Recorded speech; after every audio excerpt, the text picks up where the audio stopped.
আকাশবাণী খবর পড়ছি চন্দ্রচূড় সরকার। প্রথমে বিশেষ বিশেষ খবর। প্রধানমন্ত্রী নরেন্দ্র মোদী কুয়েতের সার্বভৌমত্ব এবং আঞ্চলিক অখণ্ডতা বিঘ্নিত হওয়ায় নিন্দা জানিয়েছেন। তিনি গতকাল কুয়েত, কাতার এবং ওমানের নেতৃবৃন্দের সঙ্গে কথা বলেছেন। ইসরায়েল ও মার্কিন যুক্তরাষ্ট্রের যৌথ বাহিনী পশ্চিম এশিয়া সংঘাতের পঞ্চম দিনেও তেহরানের পরমাণু কেন্দ্রগুলি লক্ষ্য করে হামলা চালিয়েছে। ইরানও প্রত্যাঘাত করেছে। ভারতীয় উড়ান সংস্থা পশ্চিম এশিয়ায় আটকে পড়া নাগরিকদের উদ্ধারে আজ 58টি বিশেষ বিমান চালানোর সিদ্ধান্ত নিয়েছে। ফিনল্যান্ডের রাষ্ট্রপতি আলেকজান্ডার স্টাব আজ সকালে নতুন দিল্লিতে পৌঁছেছেন। দেশ জুড়ে আজ রঙের উৎসব হোলি উদযাপিত হচ্ছে।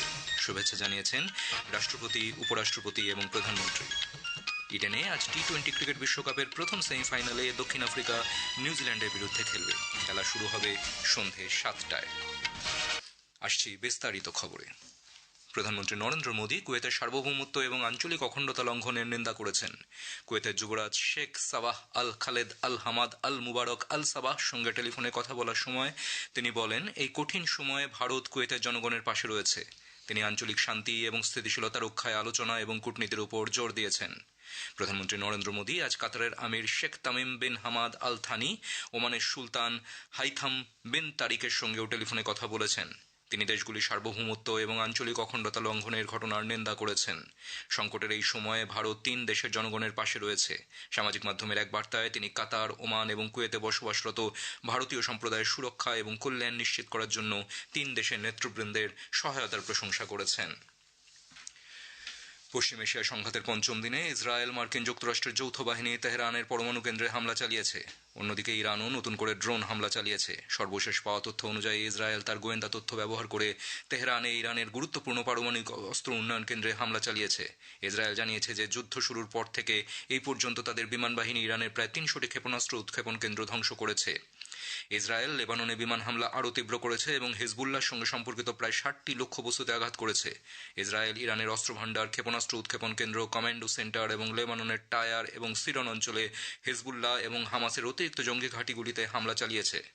মার্কিন রাষ্ট্রপতি ডোনাল্ড ট্রাম্প একটি ট্রুথ সোশ্যাল পোস্টে বলেছেন, অপারেশন এপিক ফিউরি শুরু হওয়ার পর থেকে পশ্চিম এশিয়া অঞ্চল থেকে 9,000-এরও বেশি মার্কিন নাগরিক নিরাপদে মার্কিন যুক্তরাষ্ট্রে ফিরে এসেছেন।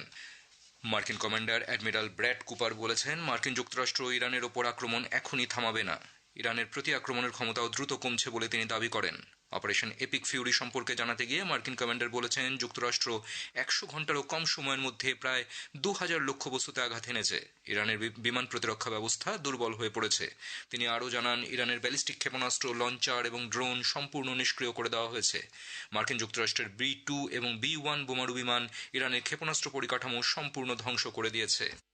In the opening hours of Operation Epic Fury, U.S. Central Command forces, together with Israel, delivered overwhelming and unprecedented strikes into Iran. The first 24 hours of this operation were nearly double the scale, and we continue with 24/7 strikes into Iran from seabed to space and cyberspace. We have severely degraded Iran's air defenses and destroyed hundreds of Iran's ballistic missiles, launchers, and drones. And in simple terms, we're focused on shooting all the things that can shoot at us. পশ্চিম এশিয়ার সংঘাত তীব্রতর হওয়ার সঙ্গে সঙ্গে আন্তর্জাতিক বাজারে গ্যাসের দাম বেড়েছে। বিশ্বব্যাপী শেয়ার বাজারও ভেঙে পড়েছে। ব্রিটেনে গতকাল গ্যাসের দাম 3 বছরের মধ্যে সর্বোচ্চ পর্যায়ে পৌঁছেছে। অন্যদিকে ব্রেন্ট অপরিশোধিত তেলের বেঞ্চমার্ক 2024 সালের জুলাইয়ের পর এই প্রথম ব্যারেল প্রতি $85 উপরে উঠেছে। লেনদেনের শেষে গতকাল লন্ডনের শেয়ার সূচক 2.75% কমেছে।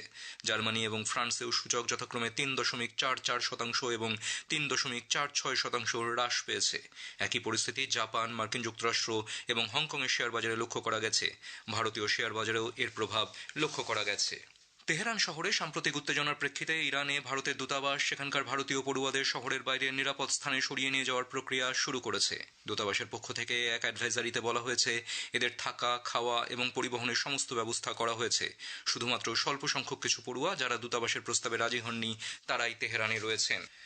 মার্কিন যুক্তরাষ্ট্রের মানবাধিকার সংস্থা HRANA জানিয়েছে, গত 28 ফেব্রুয়ারি থেকে এখনও পর্যন্ত ইরানে 1097 জন সাধারণ নাগরিক নিহত হয়েছে।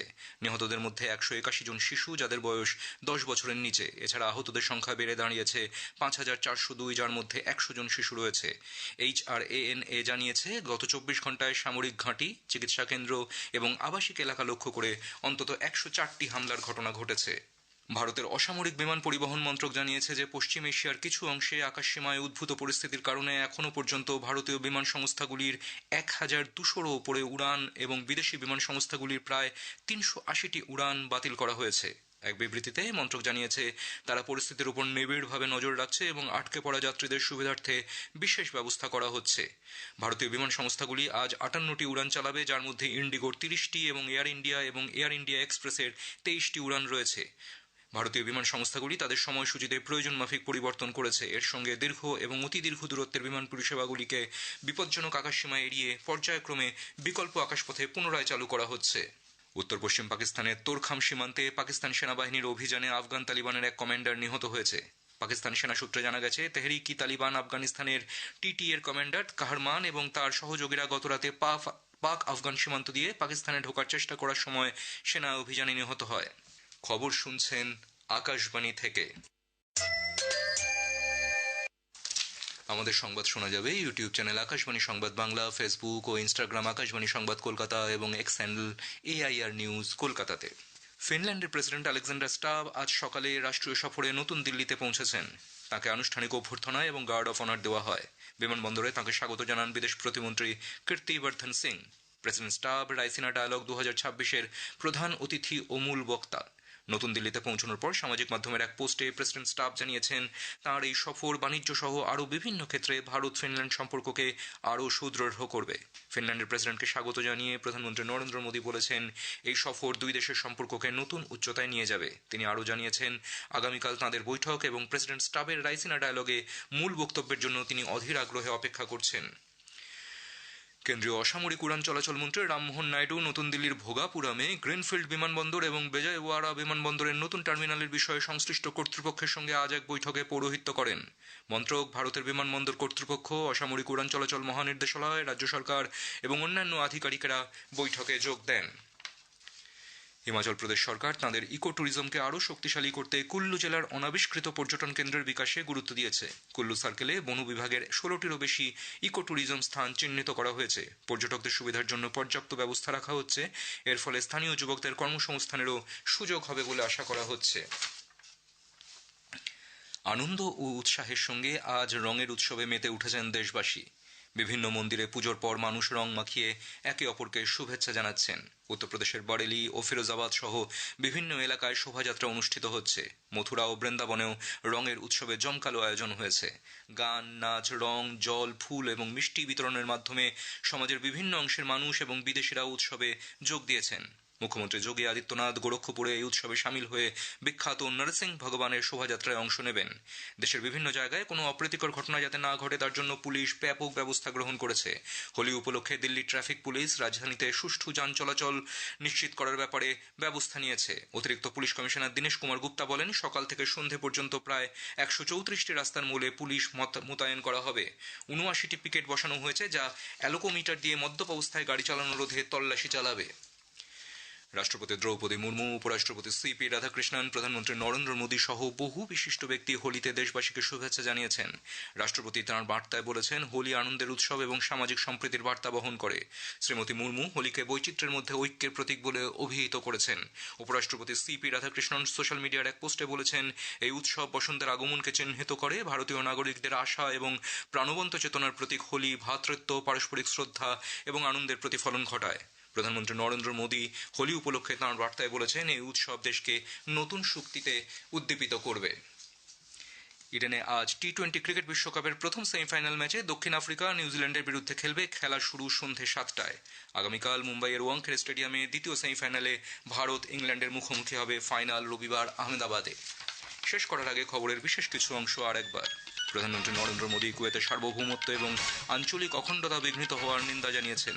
তিনি গতকাল কুয়েত, কাতার এবং ওমানের নেতৃবৃন্দের সঙ্গে কথা বলেছেন।